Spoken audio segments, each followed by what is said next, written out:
Nous allons passer donc à l'enseignement qui aura pour thème l'importance de l'adoration. Frères et sœurs, adorer Dieu, c'est une priorité absolue. Parce que l'Écriture nous dit dans Luc, chapitre 4, au verset 8, « Tu adoreras le Seigneur ton Dieu, et c'est à lui seul que tu rendras un culte. » Qu'est-ce qu'adorer Jésus? Adorer Jésus, c'est lui consacrer du temps, le regarder avec émerveillement, dans une attitude de profond respect et de soumission envers Dieu notre Père, son Fils Jésus-Christ et le Saint-Esprit, en reconnaissant sa grandeur, en reconnaissant qu'il est le seul Maître, que toute la création dépend de lui et que son amour infini et miséricordieux est pour tous les hommes. Amen. Adorer Dieu, c'est se laisser aimer, se reposer en lui, s'abandonner totalement dans une attitude d'intériorité et d'authenticité de cœur. Amen. Mais pourquoi adorer Dieu? Pourquoi adorer Jésus? Bien aimé, c'est par l'adoration que se manifeste en nous la gloire de Dieu. Pourquoi? Parce qu'il nous a rachetés par le sang de son Fils, Dieu a le droit d'exiger de tout homme qu'il l'adore. Nous avons été créés pour l'adorer. Écoute bien. Si tu admires l'homme pour ce qu'il fait, tu dois adorer Dieu pour ce qu'il est. Amen. Jésus a dit, je suis le pain vivant descendu du ciel. Vous le connaissez bien, Jean 6, 35.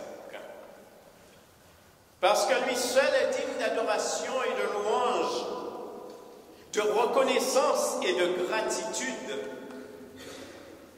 Aucune autre créature ne peut y prétendre, pas même les anges ni les saints. Jésus dit encore, je suis la vigne, vous êtes les sables. Celui qui demeure en moi et en qui je demeure porte beaucoup de fruits, car sans moi, vous ne pouvez rien faire. Jean 15, verset 5. Mon frère, ma sœur, Dieu ne te demande pas seulement de le prier et de le servir. Il veut que tu l'adores avant tout, en esprit et en vérité. Pourquoi adorer en esprit et en vérité? Dans l'Épître aux Hébreux, chapitre 4, verset 16, Hébreux 4, 16, l'Écriture dit « Approchons-nous avec assurance du trône de la grâce pour obtenir miséricorde, trouver grâce et secours en tous vos besoins. » Le trône de la grâce étant le trône de Jésus-Christ lui-même.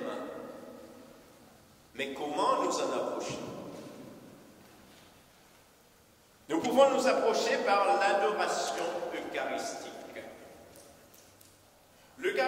L'adoration eucharistique, c'est un instant particulier de consécration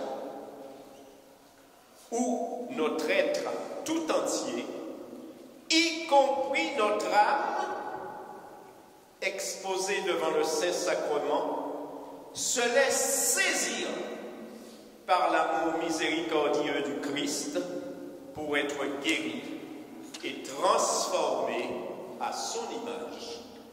Amen. Le regard fixé sur Jésus présent dans l'hostie consacrée, bien-aimés, il est d'abord nécessaire de se rappeler que nous sommes en présence de notre Seigneur, le Dieu vivant qui nous a rachetés par amour au prix de son sang. Se rappeler de sa grandeur, de sa majesté, de sa sainteté, de sa royauté, et que nous sommes totalement dépendants de lui, car sans son esprit, nous ne pouvons rien faire. Amen. Ainsi, mon frère, ma sœur, dans une attitude d'abandon total, tu peux alors t'approcher en esprit devant lui avec assurance, en lui disant tout simplement, me voici, Seigneur. Ce n'est pas le moment de prier, de présenter tes requêtes, mais reste dans le silence pour que la communion entre Jésus et toi s'établisse. Jésus t'accueille à bras ouverts. Oui, Jésus t'accueille à bras ouverts. Crois que Jésus est là, bien présent dans cette hostie consacrée, et qu'il t'attend. C'est une joie pour le Seigneur de te recevoir, de t'accueillir à bras ouverts, comme le Père a accueilli le Fils prodigue dans la parabole de Luc, au chapitre 15, versets 11 à 32. Luc 15, 11, 32. Et il t'accueille sans t'accuser, sans te juger, sans te condamner. L'Écriture nous révèle la forme d'adoration qui plaît à Dieu. Jésus a dit dans Jean 4, versets 23-24, Jean 4, 23-24, « Les vrais adorateurs adoreront le Père en esprit et en vérité, car ce sont là les adorateurs que le Père recherche. » Amen. Alors, d'abord en esprit, car soumis au Saint-Esprit, ton cœur entier sera tourné vers Dieu et tes pensées centrées sur lui. Seul le Saint-Esprit peut te conduire dans une adoration qui ne soit ni superficielle, ni charnelle, mais dans une adoration véritable et profonde. Amen. Et en vérité. Pourquoi en vérité? Parce que ton adoration doit être basée uniquement sur le fondement de la parole de Dieu, c'est-à-dire la révélation des Écritures, puisqu'il est dit dans Jean 17, 17, la parole de Dieu est vérité. Amen. Ainsi commence alors une interaction entre Jésus et toi, où sa miséricorde et sa grâce vont être libérées sans mesure en ta faveur. Amen. Comment Jésus opère lors de l'adoration? Frères et sœurs, c'est par l'adoration eucharistique que Jésus révèle ses desseins et sa puissance. Prosterné devant Jésus dans le silence de ton cœur, au fur et à mesure que tu t'abandonnes, la joie t'envahit, tu te sens transporté et tu te réjouis de sa présence. Ta foi entre en action, tes résistances tombent, alors commence simplement le processus de transformation et de guérison intérieure. Amen. Jésus va d'abord chercher à guérir ton âme, lieu de toutes tes blessures. Bien-aimé, si ton âme est blessée, si elle souffre, si elle est tourmentée à cause de ton passé et de tes blessures intérieures, elle ne peut prospérer. C'est ce que nous dit Jésus. Jean 3, Jean 1, 2. 3 Jean 1, 2. Je souhaite que tu prospères à tous égards comme prospère l'état de ton âme et que tu sois en bonne santé. Frères et sœurs, c'est dans cette attitude d'abandon total et de confiance que Jésus peut te visiter et agir comme il veut dans toutes les sphères de ta vie pour te transformer, pour te restaurer, te guérir de tes blessures intérieures et surtout, t'accorder le pardon de tes péchés. Jésus sait tout ce qui t'est nécessaire pour vivre, parce que l'Esprit de Dieu qui sonde tout connaît toutes choses à ton sujet. Amen. Alors de son cœur brûlant d'amour jaillissent sa miséricorde, sa compassion et de multiples grâces te sont accordées. Amen. Ton âme est alors restaurée et guérie. Et tout ce qui au quotidien t'empêchait d'être épanoui, blessures intérieures, frustration, rejet, culpabilité, honte, amertume, tristesse, mélancolie, disparaissent progressivement pour faire place à la guérison intérieure. Comprenez bien cela, frères et sœurs, j'insiste là-dessus, si ton âme est blessée, tout ton corps va souffrir. Tant que ton âme n'est pas guérie, tu auras toujours ces blessures, ces souffrances qui viendront en toi et tu ne seras pas en bonne santé. Alors, l'Écriture dit dans Sagesse 3, verset 1, « Les âmes des justes sont dans les mains de Dieu et nul tourment ne les atteindra. » Amen.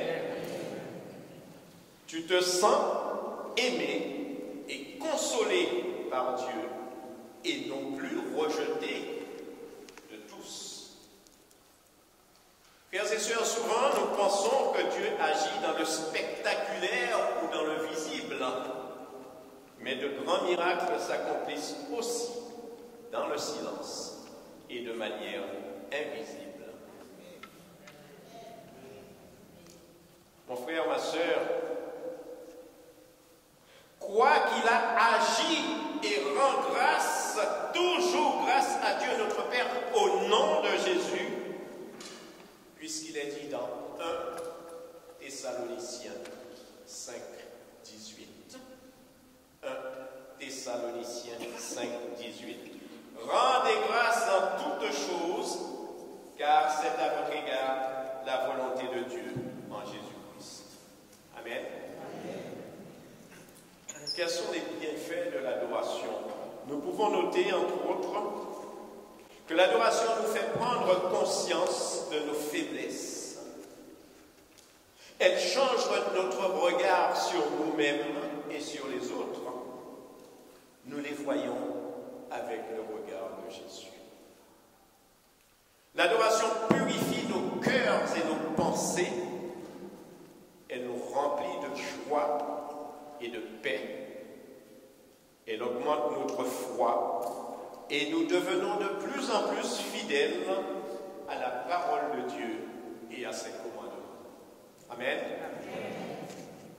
Je voudrais ensuite signaler, frères et sœurs, que même en l'absence du Saint-Sacrement dans l'Église, il est tout à fait louable d'adorer et de prier devant le tabernacle où Jésus est réellement présent.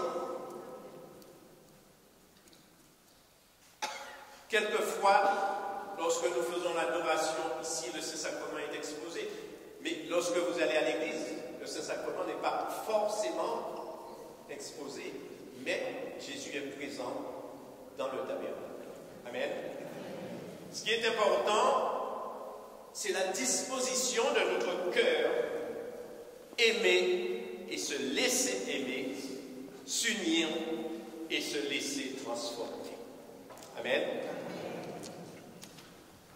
En conclusion, frères et sœurs, puisque Dieu a fait de nous ses enfants bien-aimés, soyons à l'envie de véritables adorateurs en esprit et en vérité, comme nous l'enseignent les Écritures. Ne laissons pas nos cœurs s'attacher à l'amour des richesses.